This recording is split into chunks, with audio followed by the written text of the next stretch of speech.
Hello, everybody. I want to have a mystical conversation with you. A mystical conversation is when we lift above the earthly details of life, the heavy burdens of the physical world, and we really see life from our higher self, from our soul's perspective. Those kind of conversations are really the only kind of conversations I love. And now I am so blessed because first, wait, let me introduce myself first. I get carried away because I'm so excited about my guest. But I'm Sue Frederick, and I'm the author of several books, including, I'll just pick it up here and show it to you. Bridges to Heaven, which is my grief book, Bridges to Heaven, True Stories of Loved Ones on the Other Side. And I'm an ordained Unity minister, an intuitive coach, and I've helped thousands of people over the past 20 something years understand their soul mission. And I use numerology. I'm a master numerologist and I'm a certified soul regression therapist. So as you can see, I love shifting into that higher mystical view to understand life. And today, oh my goodness, guess what? Today we have the best guest ever. And this guest is now, I'm so happy, a dear friend of mine. But other than that, she's just the most extraordinary woman I've ever known. Let me read her bio. She is the president and co-founder of helpingparentsheal.org. You got to go visit that site. And she is the affiliate leader of the Phoenix Scottsdale group of Helping Parents Heal Parents. She has 4 beautiful children, 2 of whom are in spirit: Chelsea, who passed away when she was 2 days old, and Morgan, who transitioned at the base camp of Mount Everest in Tibet while on a university exchange program when he was 20 years old. She also has 2 beautiful daughters here on earth that I've been blessed to meet, and they're extraordinary. Alix, who is 29, and Christine, who is 27. Elizabeth is also the author, with many of the parents from Helping Parents Heal, of the book Life to Afterlife, Helping Parents Heal. She is also a certified yoga instructor and teaches yoga for healing grief. Say hello, beautiful Elizabeth. Hello, and thank you for having me. I feel so grateful to be here, and I just feel so grateful for everything that you have done, Sue, for helping parents heal, and the fact that we were able to have you as one of our speakers, one of our presenters for the second Helping Parents Heal conference was absolutely wonderful.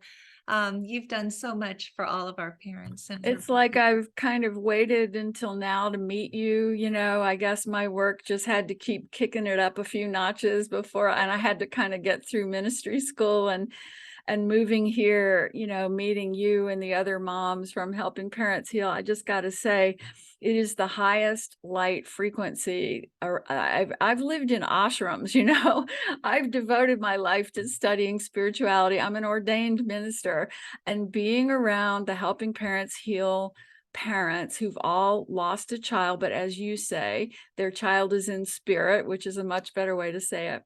There is such a high frequency of angelic wisdom, of incredible insight, of lifting up from the physical to really view life differently.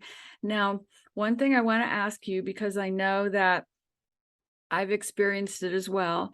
Some people shun what you and I believe, and they say, you've got to grieve, you got to feel the pain. And from what I know of you, and I want you to talk about this, we agree. You've got to grieve. You're going to have days when you may not get out of bed, and that's part of the journey. But when you're ready, Elizabeth has created an entire website and a group where you can go and watch different spiritual teachers talk about what happens when we cross and that there's no death and on and on. What do you have to say about that, Elizabeth? Well, I think that everyone is in a different situation when they have a child transition. And when Chelsea transitioned when she was 2 days old, it was very, very difficult for me. It was the first time. And luckily, I had a lot of tools that I was already working with, including yoga. I'd lived in India for a long time. I did meditation. But the biggest tool for me was getting home to Morgan. Morgan was 2 years old at the time, and I had been in the hospital for 2 months and away from him. So being able to be with him really healed me. At the same time, I immediately started feeling like I had one foot here and one foot on the other side with Chelsea. And so, when Morgan transitioned, it was a very different thing, and I can talk about that a little bit later. But because of the fact that I was already on this path, I think that it was easier for me to start seeing the collateral beauty and connecting with both Chelsea and Morgan. But I think that it's important for parents to understand that you can grieve as long as you want to. Right. You can stay in that cocoon of needing to be able to take care of yourselves and helping yourselves get better as long as you need to. It has no effect on our kids. Our kids are happy, healthy, and whole, and they are home. We're still in school. And so it's kind of like a fly in the ointment if we are sad, because whenever they want to be with us, they can be with us. Whenever we want to be with our kids and feel our kids, we soon discover on this journey that it is actually possible to ask our kids for help. And easier than people want to believe that it is, you know? I mean, I know one of the great benefits of your work and your books and your website and everything is that the first contact from our departed children is usually not even something we're asking for. Like, why don't you tell the story of when Morgan crossed? Well, I would love to. It's always something that makes me feel um, so happy to be able to explain that this happened to me and that I know that it can happen to everyone. But I think that it happened to me because Chelsea had already passed. It was easier for me to have this experience. So I want people to know that if you aren't having this experience right away, it's not because there's anything wrong with the connection with your child. It will come.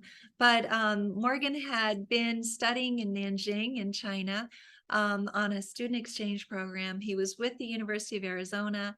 He and 13 other students went to Tibet. They flew into Lhasa at 11,000 feet and they landed there, and immediately the next morning went up to the base camp of Mount Everest by bus. And that's at 19,000 feet. On the way up, all of these kids were experiencing altitude sickness, but they didn't recognize the signs because they only had a tour guide that was with them who wasn't being who probably didn't recognize the signs himself. He was Chinese and probably didn't realize these kids were in such trouble. But they were throwing up. Morgan was actually holding these kids' heads as they were throwing up.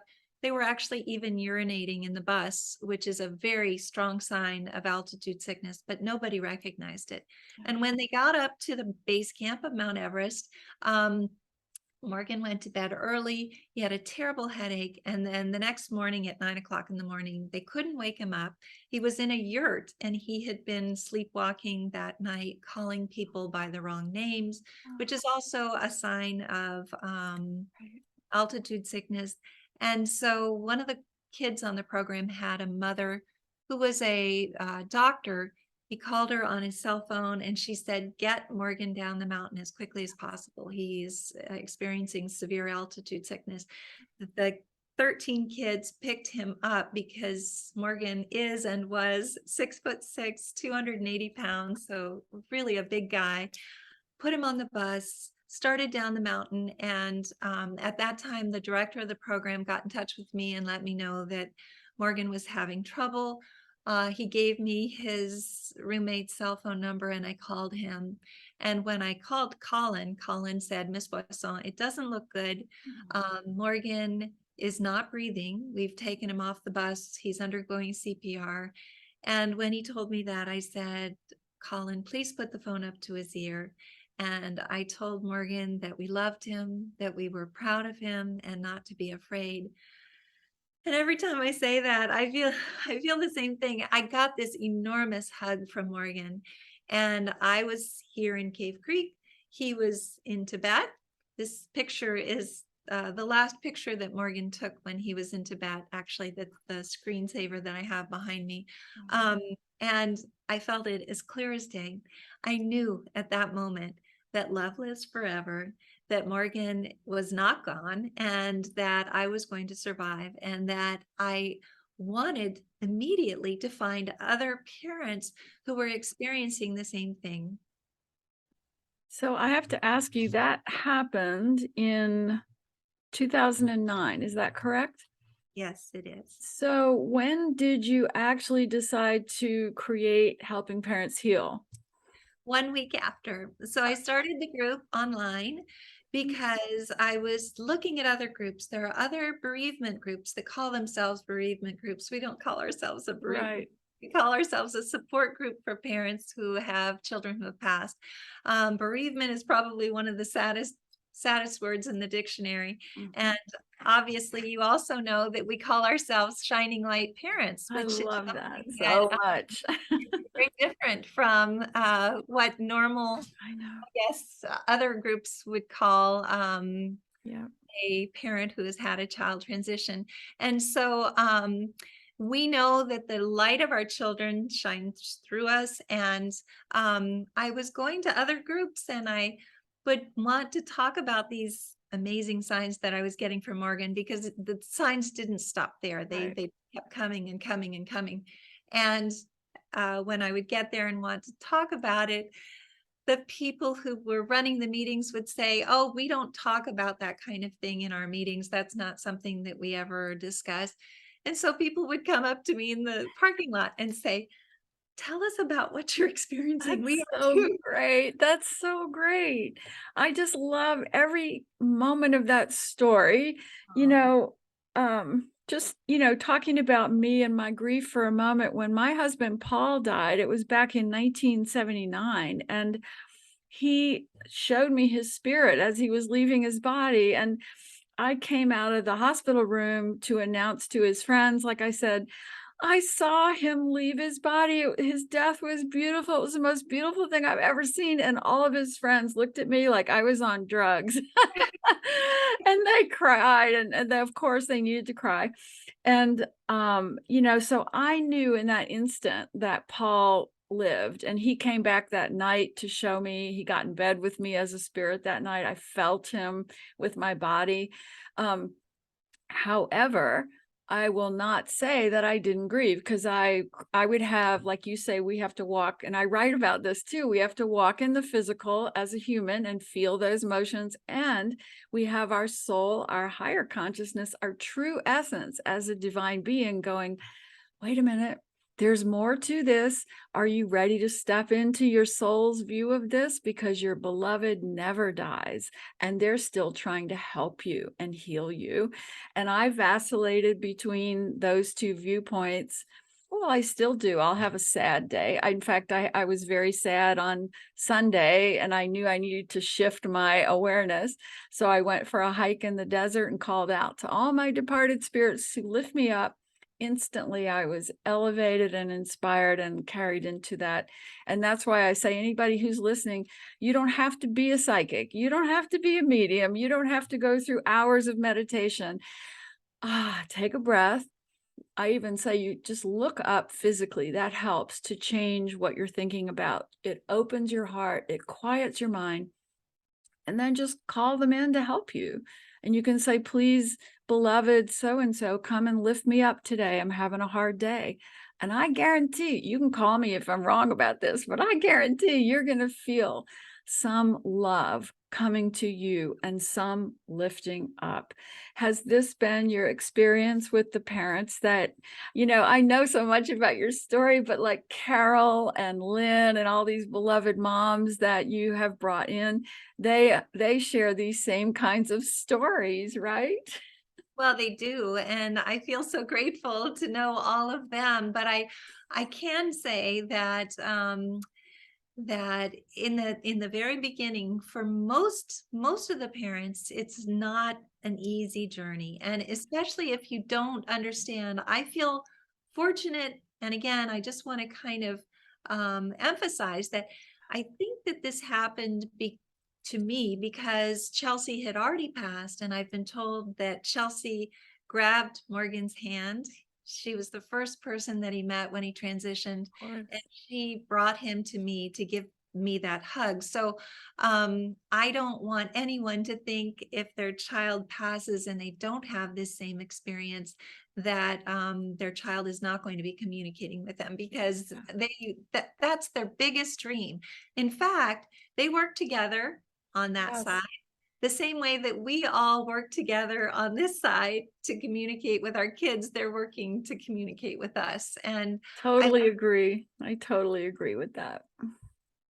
and But I also just wanted to say that I think that it's so fascinating that you had this shared death experience with Paul, because that's basically what it was, Yep. seeing him transition like that. And back at the time, people weren't talking about shared death experiences. In fact, they started speaking about shared death experiences. Raymond Moody and Paul Yeah. Perry did a recording, actually, the first recording I've ever found. And it was on the 20th of October of 2009, which was exactly the day Wow. of the transition of Morgan, which was amazing. Well, let me just tell you, when that happened to me, Elizabeth, it was a shared death experience. And any of you people listening, you can Google shared death experience. And it's when our beloved crosses over and brings us with them to show us the view, to expand our awareness. And I would say for probably 2 weeks, I was in I wasn't in the physical world. I mean, I was going to eat with friends and stuff, but I was in this incredibly different consciousness. And it manifested in a number of ways, but I guess the overarching thing was that Paul and my spirit guides and everybody were showing me the divine order of all events on earth, even Paul's death. And I was really taking that in. I was absorbing it all. And then because we also live in the physical world, after 2 weeks of this, I kind of crashed back in my physical body. But if I had back then understood or heard anyone talk about a shared death experience, it would have so helped me. It would have really helped me to understand how real that was and that I could trust it, And that's why I love Raymond Moody, because he's been on the forefront of all of these discoveries for so long. And one of the things Elizabeth did at the Helping Parents Heal conference that was so extraordinary is she would have these amazing scientists talking about the quantum physics of there is no death, and you can even measure consciousness when it's out of the body, and all these amazing research studies. So you can't say there's no science to this. There is, but mainstream science doesn't accept it yet, because it takes forever for mainstream science to embrace a new idea. But when we would all sit in the audience at your conference and listen to those signs, we were like validated, it's like, yes, we're not weird woo-woo. And what is it Carol said, gypsies? She was told that people like us were gypsies. And then she met you, Elizabeth, when her son crossed, and she was like, they're not gypsies. You're kind of normal, actually. Yes. That was so cute. And no, you're right. It is important to bring the scientific element into all of these different conferences and into what we're telling parents in the Zoom meetings and other things like that, because um, even having Dr. Mary Neal, who's an orthopedic surgeon, speak about her experience of her near-death experience, or Dr. Jeff O'Driscoll talking about or talking about Jeffrey Olson's experience as well, brings validity. And obviously Evan Alexander and Karen Newell, when they come to speak to us, because of the fact that they have studied the brain, they understand or for Dr. Mary Neal, she's studied our bone structure and anatomy. And when she saw herself being sucked out of the kayak from above and saw her knees go backward, she was thinking, that doesn't look good. But I know. it wasn't something that bothered her. It was like, that's not really what's supposed to happen. And she was under for 30 minutes, No, it's but and scary. experienced an incredible voyage to the other side.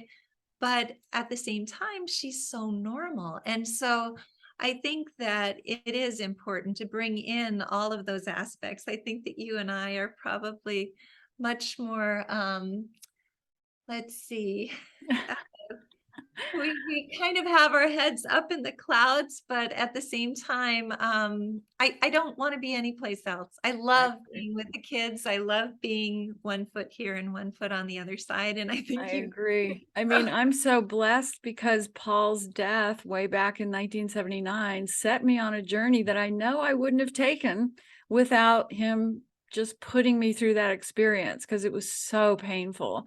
Paul died of cancer. So for a year, I had to take care of this beautiful mountaineering man, the most spiritual, beautiful, loving man, as his body completely disintegrated. And so yes, on a physical way, I was left kind of with the trauma memories of that, but Paul has come back so many times. He's even come and given me these visions where he lifts up his shirt to show me there's no scars because he had so many surgeries when he was sick. And he said, there is no suffering and the soul never suffers. He's like pushing that to me. One time I was in the middle of teaching this big grief workshop at Kripalu in Massachusetts, and so many of the were grieving parents. And by the way, I got to say, Elizabeth, I have been doing grief workshops since 2001, and most of the people who've always come to my have been grieving parents. And I would always say it's because I see the kids. Like I'd go to sleep at night in these retreats, and the kids would just come flying past me with all these messages for their parents, and I'd wake up and I'd go to the group and I'd share, and then the people who were grieving their partners or their parents would go, well, did you see mine? And I was like, no, but I'll work on that, but the kids yeah. were like so present. And so I have always felt this huge connection to the kids. And I feel so honored that they brought me to you, that they trusted me enough and my work enough to help me meet you and find you.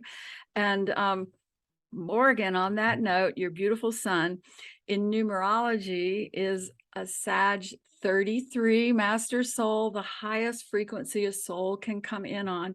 And I absolutely know that his whole mission here was to be the one who would help you share to the world our new awareness, our new understanding that the soul, the spirit, the consciousness never dies, and that we are here to start breaking that veil so that we can totally live here on earth while we are connected to spirit and to our divine departed. And I will go a little bit farther than that. I think that the most important message that all of our loved ones are trying to give to us right now is that this journey on earth is all about love. And Oh, I know that you talk absolutely. about that all the time.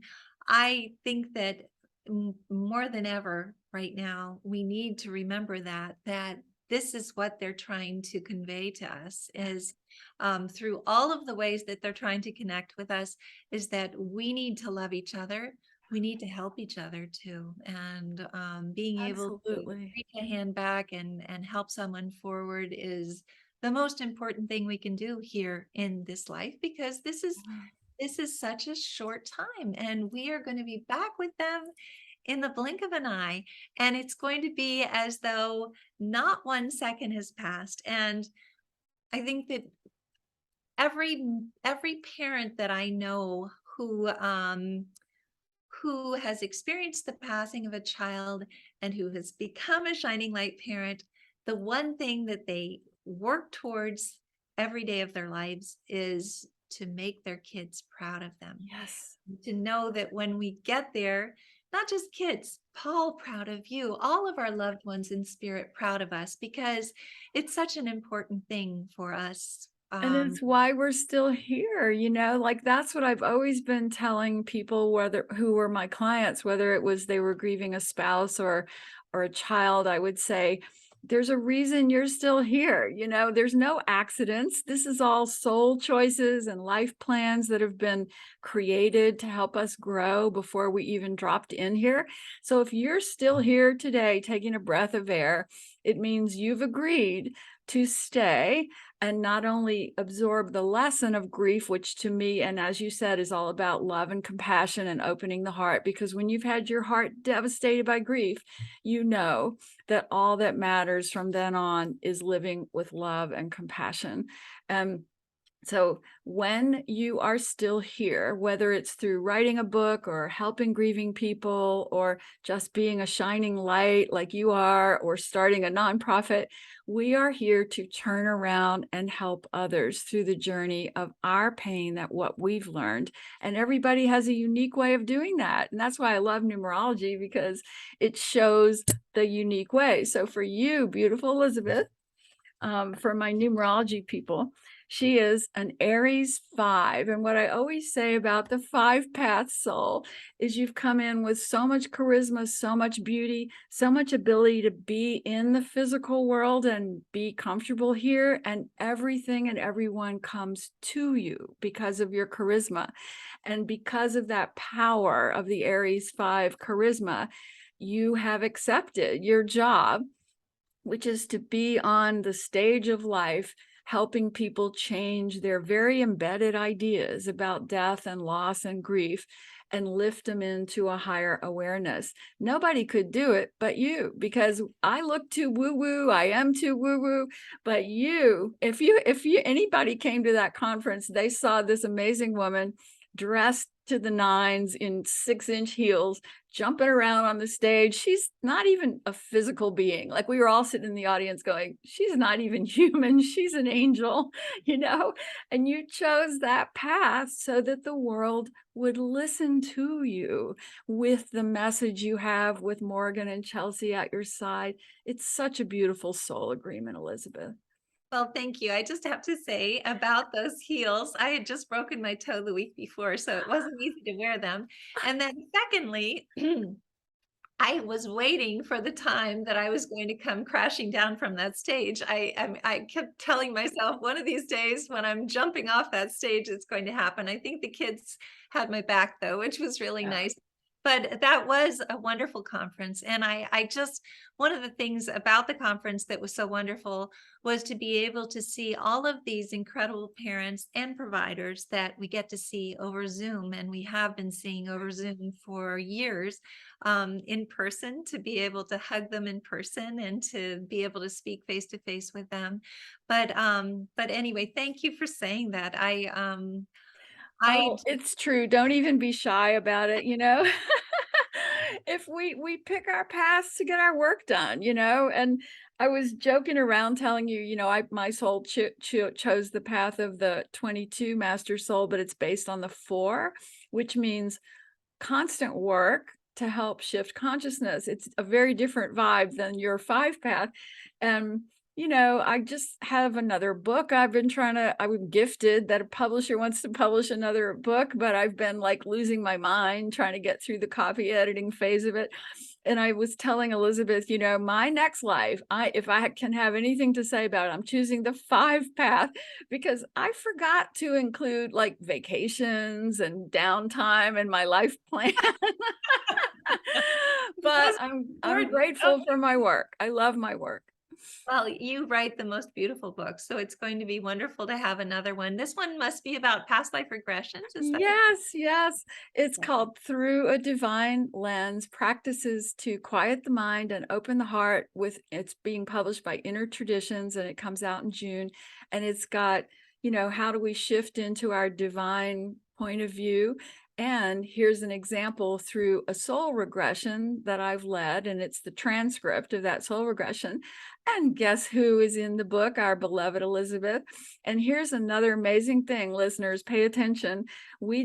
I did a soul regression for Elizabeth, and she was instantly in India living in a cave. And as the scenes unfolded, it became very clear that she was a Satguru, a very holy man in India in another life, and that she would go into the village and take care of people, heal people, and they would feed him. She was a him then. And then he would retreat to his cave and meditate and just be the holy presence. And when you know Elizabeth in this life, you know that that's how she spent her past life. And I know she didn't even have to come back. And she agreed to do the work she's doing now. Such a sweetheart. Just hearing you say that makes me see that gorgeous view on the mountaintop where with the cave behind me of the beautiful countryside that was around me. And it's so interesting how you can do this and do these past life regressions that are so vivid with so many colors and smells. I mean, I was smelling the smells that I smelled in India as well. It was really fascinating. I really enjoyed that one.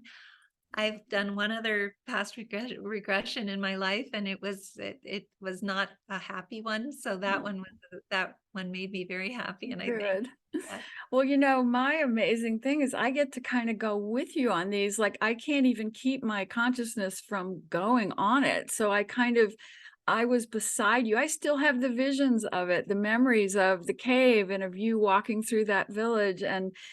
And that's my gift, because whenever I get to lead a client through that, I get the reality of our soul's journey, the reality that we are divine beings and that we come here for many different purposes, many different times, because I get to walk through that with clients in sessions. I mean, how blessed am I, right? I mean, I can be having a bad day where I'm worried about the world because we're in some crazy times right now. And suddenly I get to go do a client session and I'm lifted into the divine realms and we're in India. And, it's just, I'm so freaking grateful for my work. And I'm so grateful for you. And I'm sure you feel the same way about your work with helping parents heal.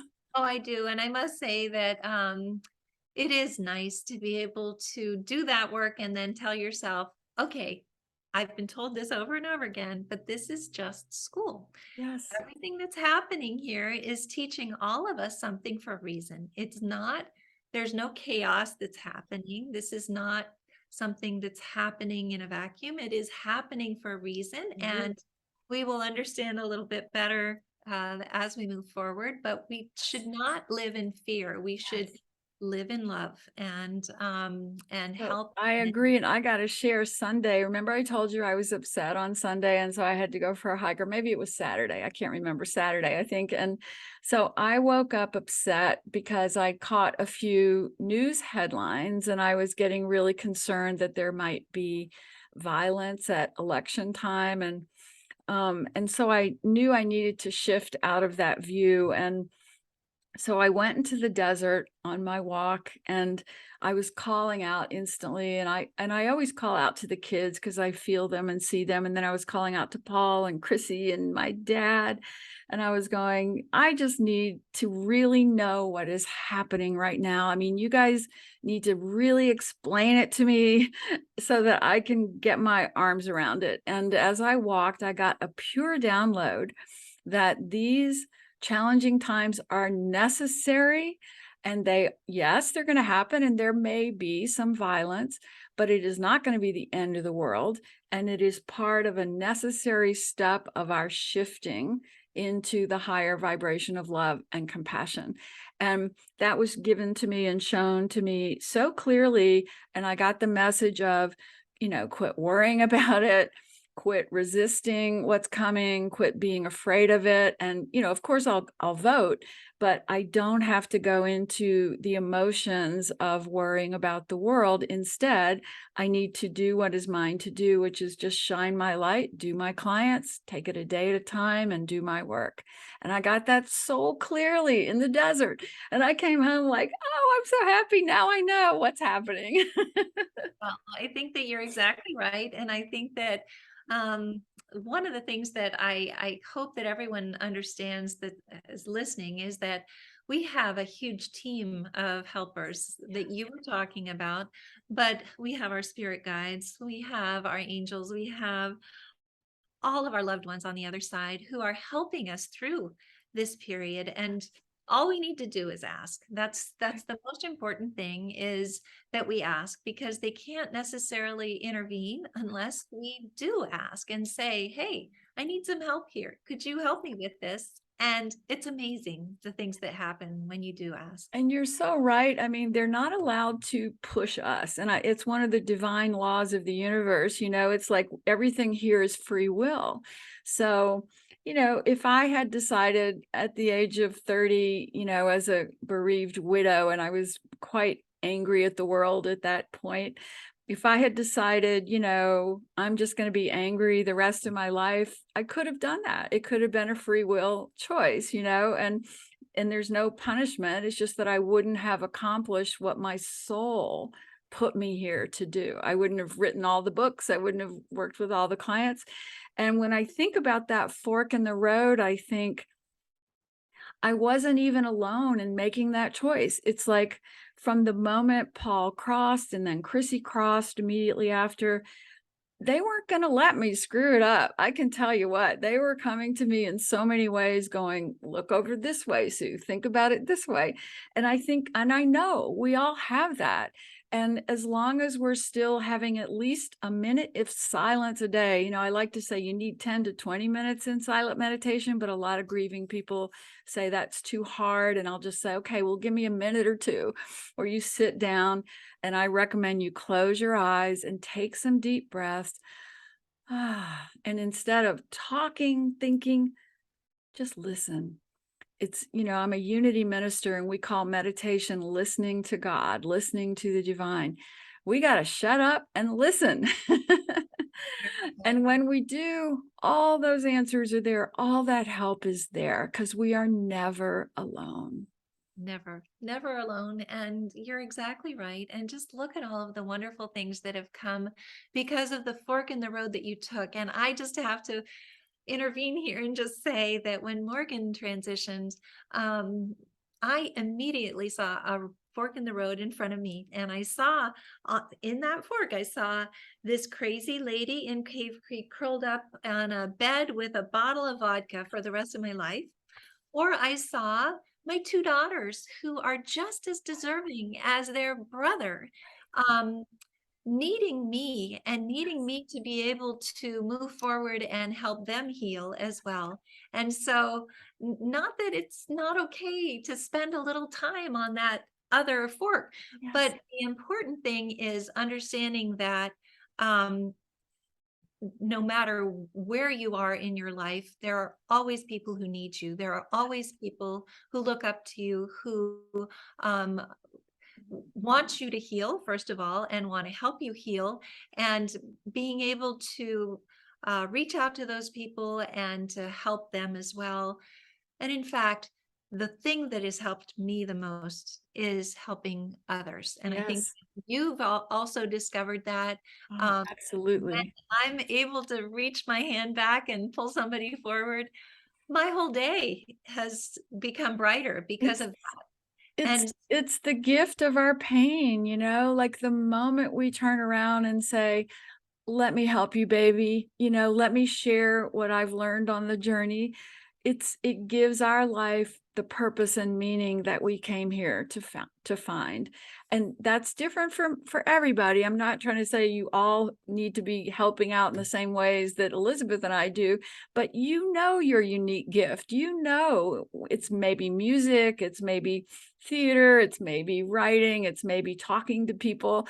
Elizabeth and I love the moms here in Scottsdale. For example, Carol, who we adore and can't stop talking about, is a realtor, but that every real estate deal she does, she's bringing a shining light, higher awareness to everybody she's around. So it doesn't matter. It just matters that you open your heart and you share from that great wisdom that your pain has given you. well, and I just have to intervene here that every single deal that Carol does, Tyler helps her with too. Yes. That's also important to know, that I was talking about this team of helpers from the other side. They are so powerful, and if we ask them for help, they definitely want to help. So she's got a lot of help from Tyler. She does, I know. And listeners, you might remember I interviewed her on this podcast a while back, and her son had come and appeared in an orb in my doorway and showed up on my Ring. I got a motion activated thing on my Ring doorbell, and I looked, and there was this huge orb on my front courtyard that I've never seen anything like. And Tyler's face, I never met Tyler in person. He's Carol's departed son. And he was his face. And I sent the picture to Carol. I said, who does this look like? Because I didn't want to, say, oh, I think this is Tyler. I wanted to see what she thought. And she was like, that's Tyler, So our spirits are like trying to bang us over the head to pay attention here. They are, and they do a good job. They If do. we sit in the silence and listen to what they have to say, they do a very good job. But um, the one thing for me too is that when I'm helping another parent, I always, instead of feeling sad about the child who has passed, I feel so excited that Morgan is able to meet that child and to help them and to become best friends. And I know that that is happening. Our kids are all connecting together on the other side in the same way that we connect here. I think they connect first and then they get us connected, which Yeah. is really wonderful. And so I feel very grateful about that. And if it's okay with you, I would love to talk just about this one connection story that I feel is Oh, so yes. Yes, important. yes. This is a book that came out after a documentary by Craig McMahon that was called and is called Life to Afterlife, Mom, Can You Hear Me? And the parents who wrote the book are all in the documentary. The documentary was wonderful, but Craig didn't want it to be too woo-woo, as you say, because he was afraid that the parents might be made fun of, and it was one of the first of its kind, and it lasts 2 hours. It's a 2 hour long movie, but it's about our healing journeys. This book goes a step further and tells about some of the really amazing signs that we get from our kids. So the 17 original parents who were in the documentary are in the book, but also we have all of our board members who wrote a chapter for the book.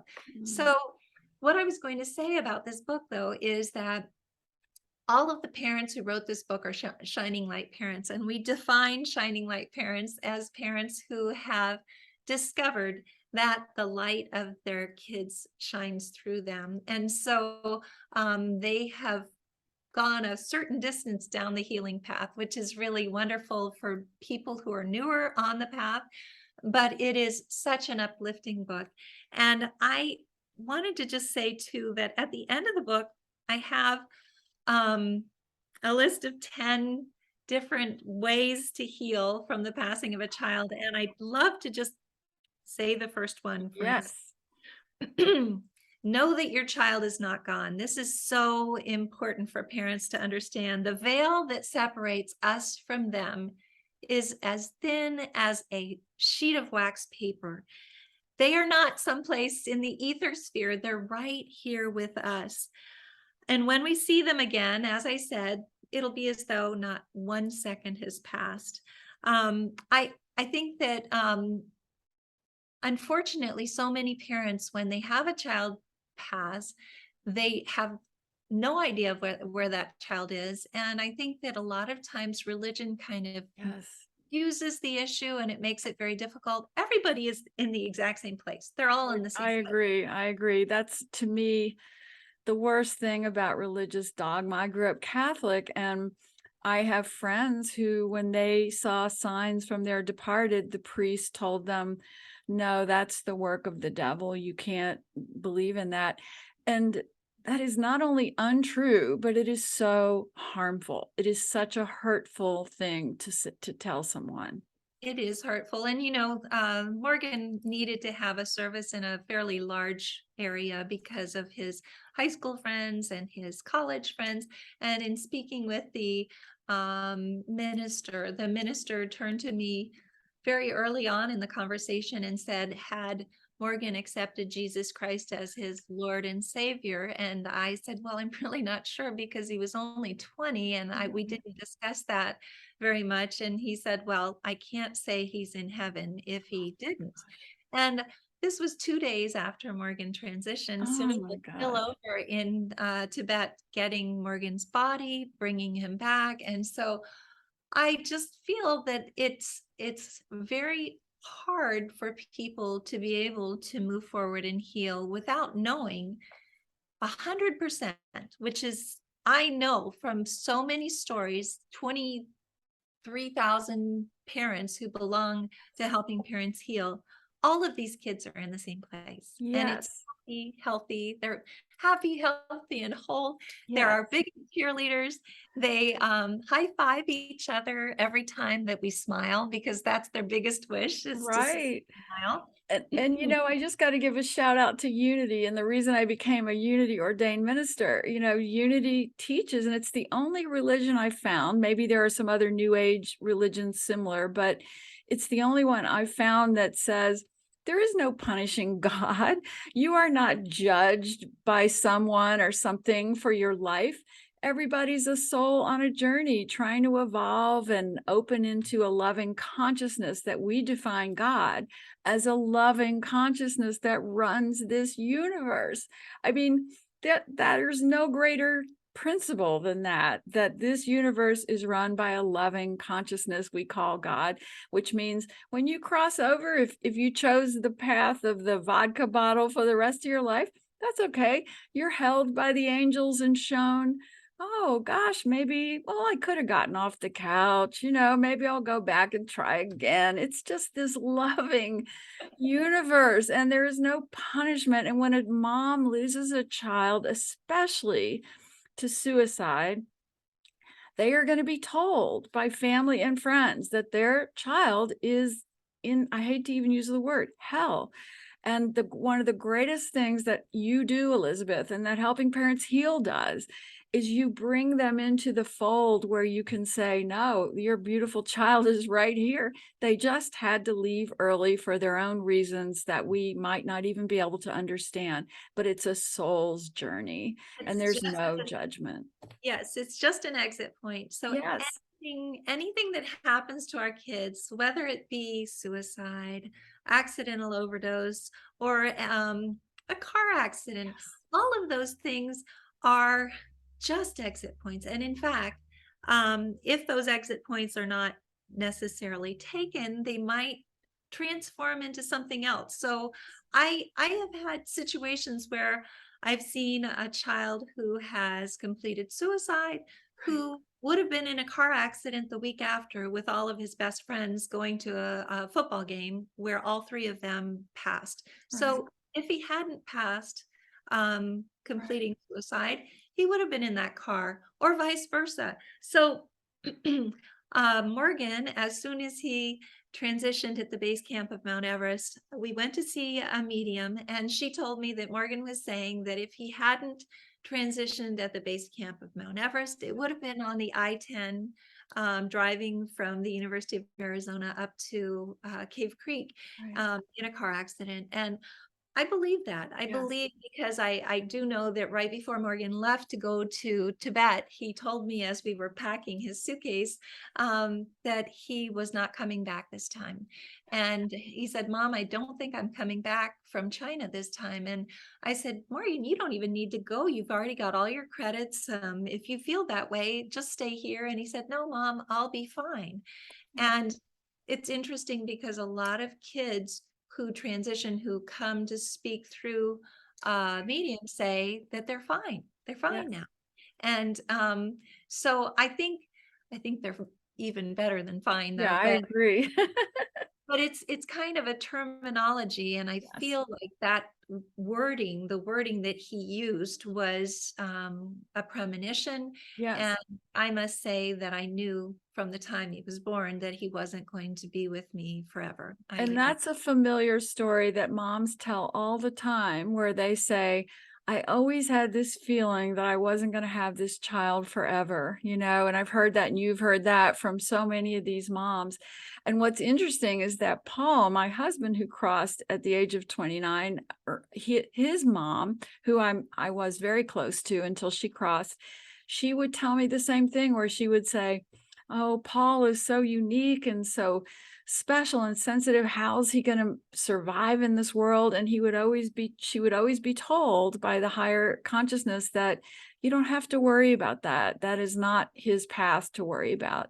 And so that when he was diagnosed and died, she said, I felt like God had been preparing me for this from the moment Paul was born. Yeah. Yes, I think I mean, for me, it was the moment that Morgan was born. I started feeling that way, and I never felt that way about Right. my two daughters who you've met, and thank heavens. But it was something I was kind of like a helicopter mom to him, and at the same time, he loved calling. He called me on the phone all the time, which was wonderful. But for me, and I think that once you kind of move into this state of being a shining light mom, I kind of feel like he's on an exchange program, and that I can speak to him whenever I want to because we have a connection that's pretty incredible. Yeah. But at the same time, he's not here in the physical. So um, that's kind of the way that I Yeah. envision him and the way that I envision all of these kids on this exciting exchange program right now.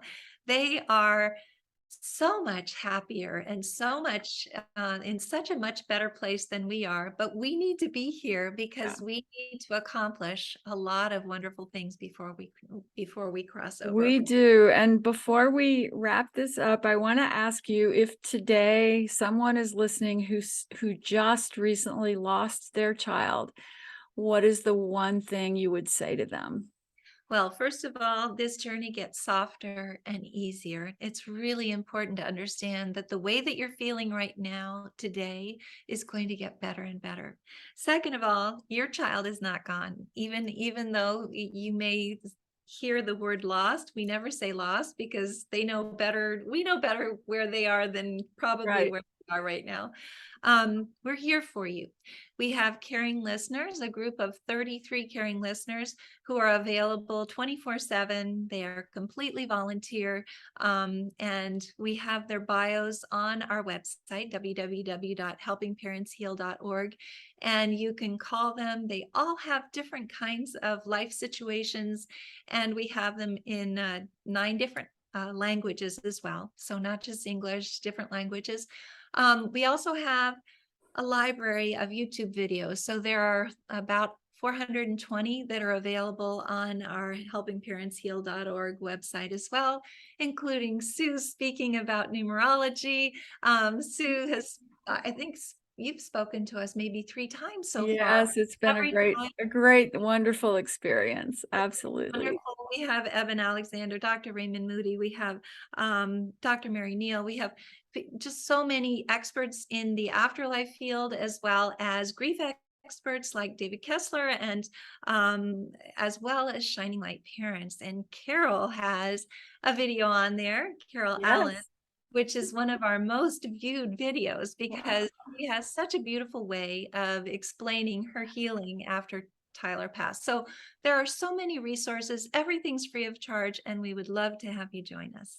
And I'm going to just also say when you go to the helpingparentsheal.org website, keep watching for the dates of the next conference. Do you have those dates yet, Elizabeth? We do, and in fact, I need to get the contract back today. But it is going to be on the 22nd, the weekend of the 22nd of August. It will be at the Sheraton Grand Wild Horse Pass once again. This time we had 900 parents who were there. We're going to squeeze 1,000 parents in this time.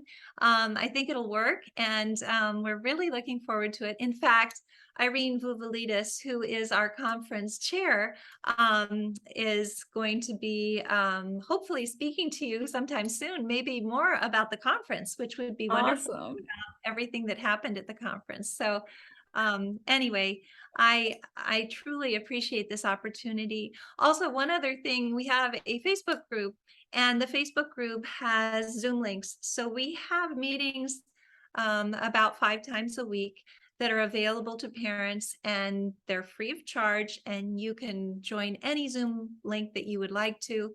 So please do so if And you. whatever city or country you live in, there's probably an affiliate Helping Parents Heal group in your area that you'll find on the helpingparentsheal.org website. So if you live in Philadelphia, you can go and look and see what the closest Helping Parents Heal group, and they meet on Zoom a lot if they're not meeting in person too. So you can find your people who even live in your neighborhood practically, that even gives you a greater sense of support as you walk through this journey. Yes, and actually, we used to have a lot more in-person meetings before COVID, then we jumped into the Zoom, and now we're back into the in-person meetings. So, for instance, we're having in-person meetings at Unity of Phoenix every month, which is wonderful, in the sanctuary. Yes. We will be there on the 11th of December, I believe. Is it the December 11th, yeah. speaking in the sanctuary, which will be wonderful. So, anyone who wants to join us is welcome to do so. Okay, I could talk to you forever, but I think our listeners are probably exhausted and need to go get some water now. So let's just say thank you everyone so much. I'm Sue Frederick, and my website is SueFrederick.com. And this is Elizabeth Boisson. And you can go to her helpingparentsheal.org website for more information. And please share this podcast, share this video with anyone you know who is grieving. And we bless you on your journey. Thank you so much. Thank you for having me. Thank you, sweetheart.